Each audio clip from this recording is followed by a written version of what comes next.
Visions of the future. The thinkers behind Utopia and Dystopia. What if the world was perfect? No hunger, no war, no inequality.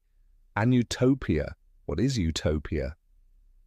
Imagine a world where there's no poverty, no crime, no war, just harmony, happiness, and equality. Sounds amazing, right? That's the idea of utopia, a perfect society where everything works exactly as it should. The word utopia comes from Thomas More's 1516 book, Utopia, where he described an imaginary island with no private property, shared resources, and a fair government.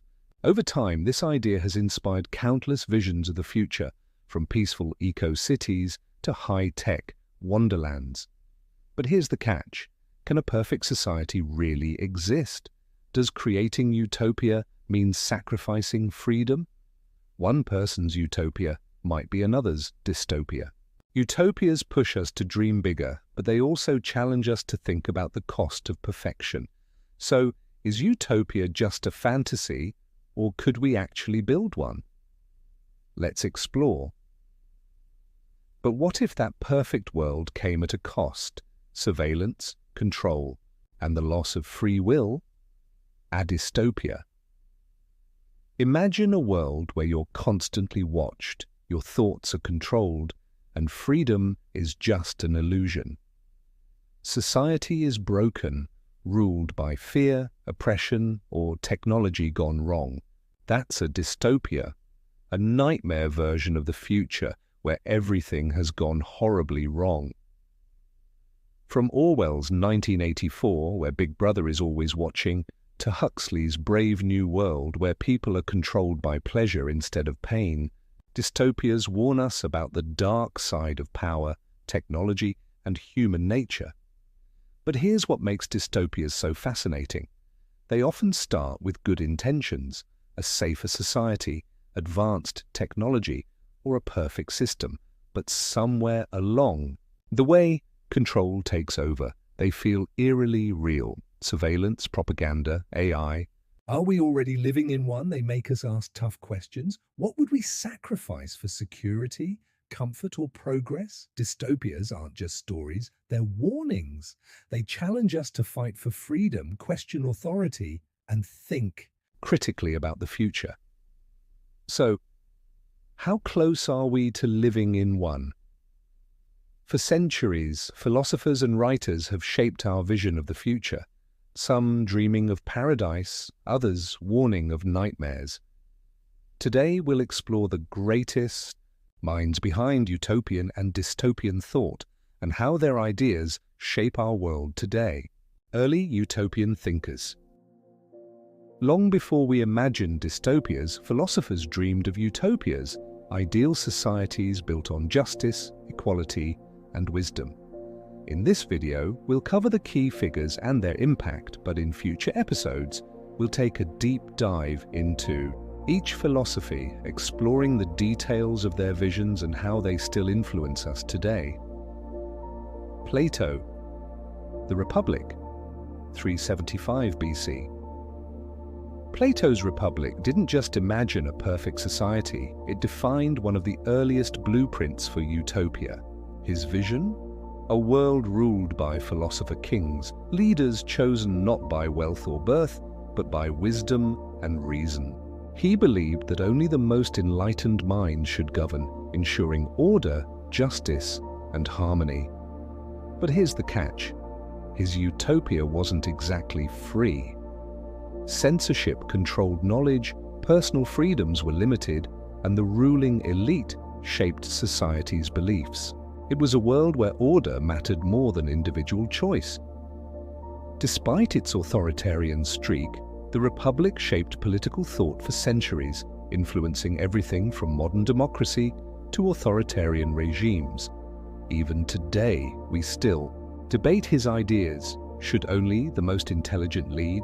Can a perfect society exist without some control? Is stability more important than personal freedom? Ever wondered where the word utopia comes from? It all started in 1516 when Thomas More imagined a perfect island society, a place with no private property, free healthcare, and communal living. Sounds a lot like modern political ideals, right? But here's the twist. More's utopia wasn't just a manual for paradise, it was also a critique of the real world.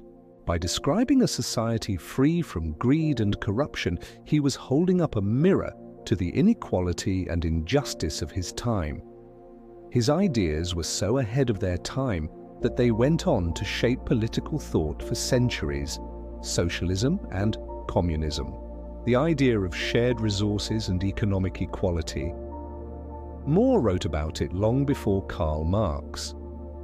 Modern welfare states, free healthcare, universal education, and public services. Utopia planted the seed. Karl Marx and Friedrich Engels, turning utopia into revolution. Some thinkers dreamed of utopia. Marx and Engels demanded it.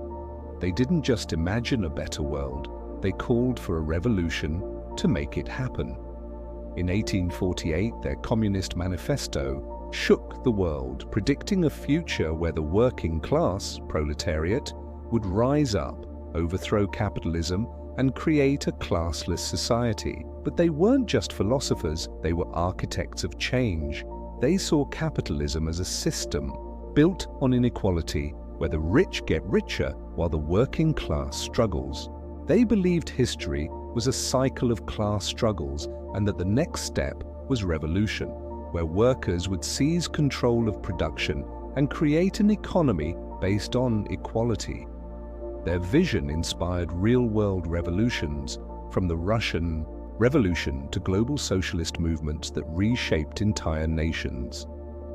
Love them or hate them, Marx and Engels changed the world. Their ideas led to the rise of socialist states, labor rights, and debates about economic justice that still shape Modern politics. the rise of dystopian fiction. But what happens when utopian dreams turn into nightmares?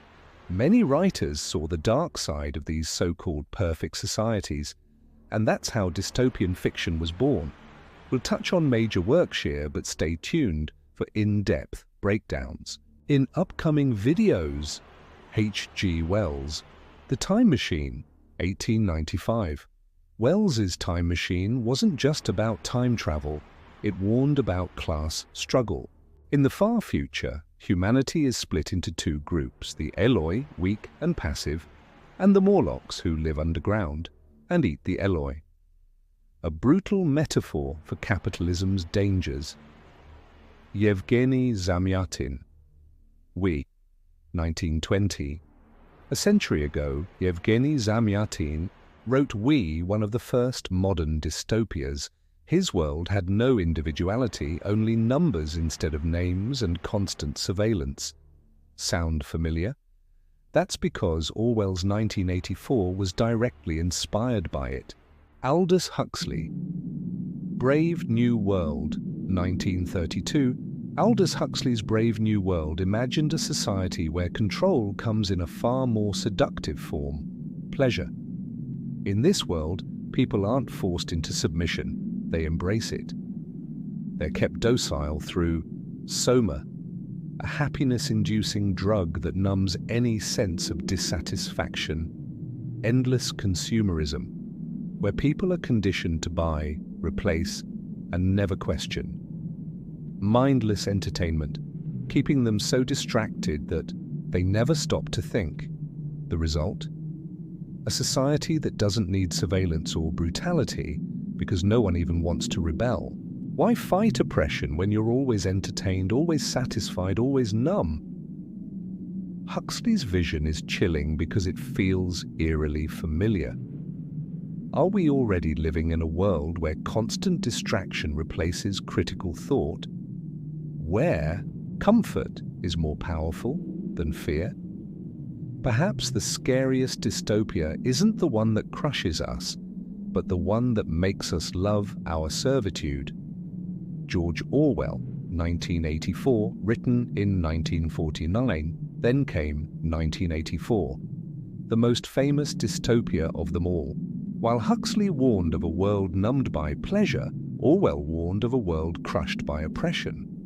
Orwell wasn't just imagining a dark future, he was responding to the rise of totalitarian regimes, particularly the dangers of Soviet communism. Having witnessed the brutal control of Stalin's USSR, Orwell saw how a government could manipulate truth, history, and even thought itself to maintain absolute power. In 1984, control isn't subtle, it's all-encompassing. Big Brother is always watching, surveillance is constant, privacy is non-existent.